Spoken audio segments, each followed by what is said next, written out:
विद्युत कर्मचारी अभियंते कृती समितीचा आज जो एक दिवसाचा लाक्षणिक संप आहे, या संपाचा जे प्रमुख मागण्या आहेत याच्यामध्ये 14 मागण्या आहेत आमच्या।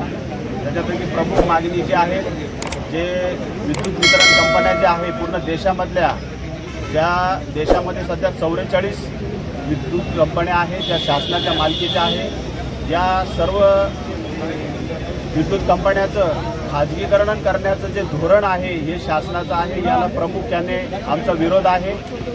आणि जसं खाजगीकरणाचे जे काही तोटे आहेत, तुम्ही जर आजच्या बातम्या वाचल्या असतील किंवा आजचं हे आहे पत्र याच्यामध्ये, तर जे जीवचं उदाहरण आहे किंवा आजच्या याला जी बातमी आहे तुमच्या इंडियन एअरलाइन्सची जे टाटानी घेतलेलं आहे, तर त्यांनी त्या पिरियडमध्ये ज्यावेळेस मागणी म्हणजे सप्लाय आणि डिमांड याची ज्यावेळेस वेळ येते तर त्यावेळेस पाहिजे ते रेट ते लावतात। ज्यावेळेस आजच्या याच्यात बातमीच्या अनुषंगाने सांगतो की जे पहलगामला जो अतिरेक्यांचा हल्ला झाला होता, तर त्या हल्ल्यामधून ज्यावेळेस तिथले पर्यटक हे आपल्या आपल्या गावी परत आणण्यासाठी विमानाने ज्यावेळेस येत होते, तर त्याचे जे रेट होते जिथं 8,000 10,000 असतील तर त्यांनी डायरेक्ट डबल केलेले होते। तर हा आहे प्रायव्हेटायझेशनचा धोका। भविष्यामध्ये वीज ही अशी एक संस्था आहे की जी प्रत्येकाच्या घरामध्ये कंपल्सरी पोहोचलेली आहे। याच्यामध्ये गरीब असो श्रीमंत असो लहान मोठा प्रत्येकाला विजेची गरज आहे। आणि वीज जर खाजगीकरण जर याचं पूर्णतः झालं तर भविष्यामध्ये याचे रेट सुद्धा एवढे वाढवले जातील।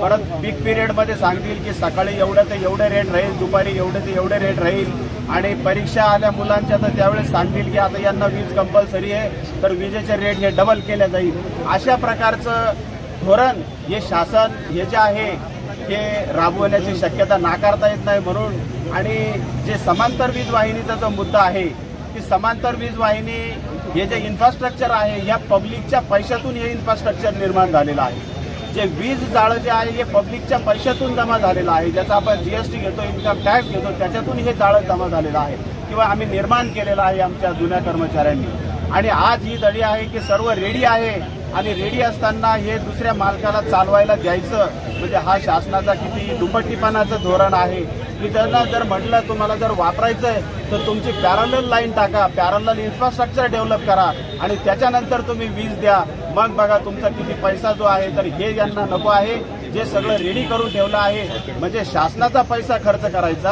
आणि प्रायव्हेट माणसाला त्याचा फायदा द्यायचा, अशा प्रकारचं हे शासनाचं जे धोरण आहे या प्रमुख धोरणाला आमचा विरोध आहे।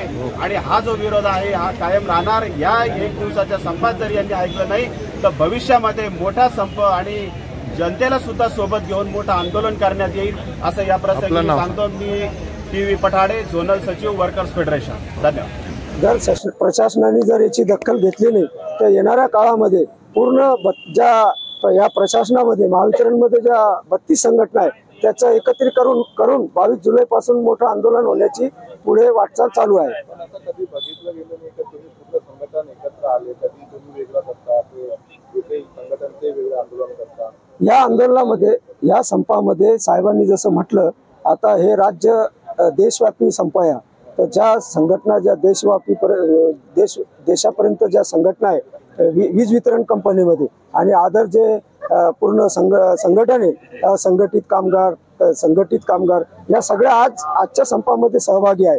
आणि हे साहेबांच्या सांगितल्यानुसार ज्या देशामध्ये जे संप चालू आहे तर त्या ज्या संघटना आहे ते एकत्रित करून या 6 संघटना आता सध्या महाराष्ट्र राज्यामध्ये एकत्र लढत आहेत।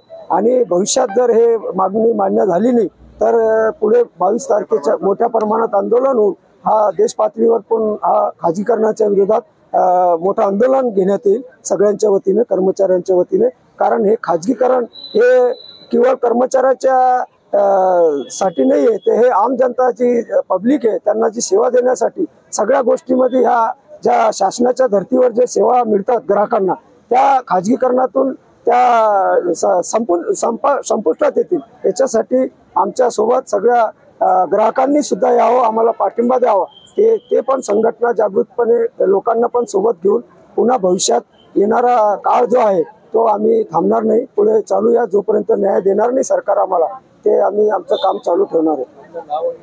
माझं हिरालाल काठोटे।